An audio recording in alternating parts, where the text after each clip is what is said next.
Medicated ആയിട്ടുള്ള ലൈസിന്റെ shampoos ഒക്കെ അതൊക്കെ യൂസ് ചെയ്യുന്നതിനോട്ട് അതൊക്കെ യൂസ് ചെയ്താലും പെയിൻ അല്ലേ പോകത്തുള്ളൂ, ഈര് അവിടെ ഇരിക്കുമല്ലേ, പിന്നെ അത് പൊട്ടി വരുമല്ലേ ചെയ്യുന്നത്.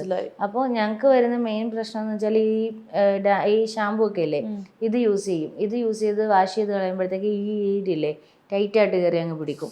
ടൈറ്റായിട്ട് പിടിക്കുമ്പോഴത്തേക്ക് കുറച്ച് നാൾ കഴിയുമ്പോഴത്തേക്ക് അവിടം കൊണ്ട് മുടി പൊട്ടിപ്പോകും. അത് നമുക്ക് വരാനും ഭയങ്കര പാടാണ്.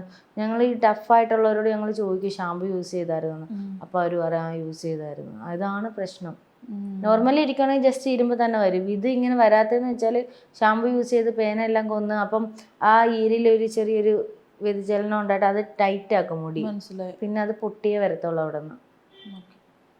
അങ്ങനെ കുറേ പ്രശ്നങ്ങളുണ്ട്. ഇത്രയും പലതരത്തിലുള്ള പല നാട്ടിൽ നിന്ന് വന്നിട്ടുള്ള ഇത്രയും ക്ലയൻസിനെ ഡീൽ ചെയ്തിട്ടുള്ള ഒരാളെന്ന നിലയിൽ എന്താ മറ്റുള്ളവരോട് പറയാനുള്ളത്? മറ്റുള്ളവരോട് ഞാൻ അന്നും ഇന്നും പറയുന്നതെന്ന് വെച്ചാൽ ഇപ്പം ഇവരെ അകറ്റി നിർത്തരുത്, മാക്സിമം ഇവരെ ഒറ്റപ്പെടുത്തുക.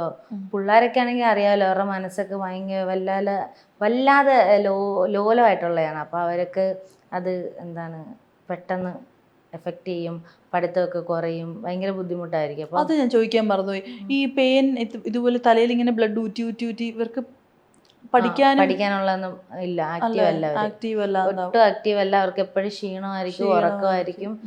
പിന്നെന്താണ് ഇങ്ങനെ തന്നെ എന്നുവെച്ചാൽ തല മാന്തിക്കൊണ്ടിരിക്കുവോ പഠിക്കാൻ നോക്കൂ, പറ്റത്തില്ല അവർക്ക്. പിന്നെ സ്മെല്ലും വരുമ്പം അടുത്തുള്ള കുട്ടികളെയും പറഞ്ഞിട്ട് കാര്യമില്ല, എന്നാലും കുറച്ചൊക്കെ ഒന്ന് എന്താണ് അവരെ ഒന്ന് മനസ്സിലാക്കി പോയാൽ അത്രയും നല്ലതാണ്. അതുപോലെ തന്നെ മാതാപിതാക്കളെയൊക്കെ കുറ്റം പറയത്തില്ല, എല്ലാവരും പറയും കമന്റ് 100 കണ്ടിട്ടുണ്ടോ, പിന്നെ തള്ള എന്ത് കൊടുക്കുമോ, തള്ളയെ 2 അടി കൊടുക്കണം അങ്ങനെയൊക്കെയാ പറയുന്നത്. തള്ള മാത്രമേ ഉള്ളൂ വീട്ടിൽ, അച്ഛനെ നോക്കിയാൽ മാറത്തില്ലേ? പക്ഷെ ഇത് രണ്ടുപേര് നോക്കിയാലും ഞാൻ ഈ പറഞ്ഞ പോലെ തന്നെ നമ്മൾ നോക്കി ക്ലിയർ ആക്കി വിട്ടിട്ട് കാര്യമില്ല. നമ്മൾ സ്കൂളിലോട്ടാണ് വിടുന്നത്, അവിടെ എത്ര പിള്ളേർ അങ്ങനെ ഇരിക്കും അല്ലേ, പിന്നെയും കയറുമല്ലേ ചെയ്യുന്നത്. അപ്പോൾ എത്ര പേര് വന്ന് കരഞ്ഞിട്ടുണ്ടെന്ന് അറിയാമോ? അതായത് അമ്മമാർ വന്നിട്ട് പറഞ്ഞിട്ടുണ്ട് ഞങ്ങളെയാണ് കുറ്റം പറയുന്നത്, ഞങ്ങൾ എത്രയൊക്കെ നോക്കിയിട്ട് മാറുന്നില്ല. പിന്നെ പിള്ളേർ ഇരിക്കാത്ത പിള്ളേരും ഉണ്ട്. പിന്നെന്താണ് ഈ ഭർത്താവൊക്കെ എടുത്തിട്ട് അടിക്കുകയൊക്കെ ചെയ്യുന്നുണ്ട്, നീ കാരണമാണ് ഇങ്ങനെ. അതെന്താ അവരെ മാത്രം എപ്പോഴും എല്ലാവരും ഫോക്കസ് ചെയ്യുന്നത്, അമ്മമാരെ മാത്രം? അതാണ് എനിക്ക് മനസ്സിലാവാത്തത്.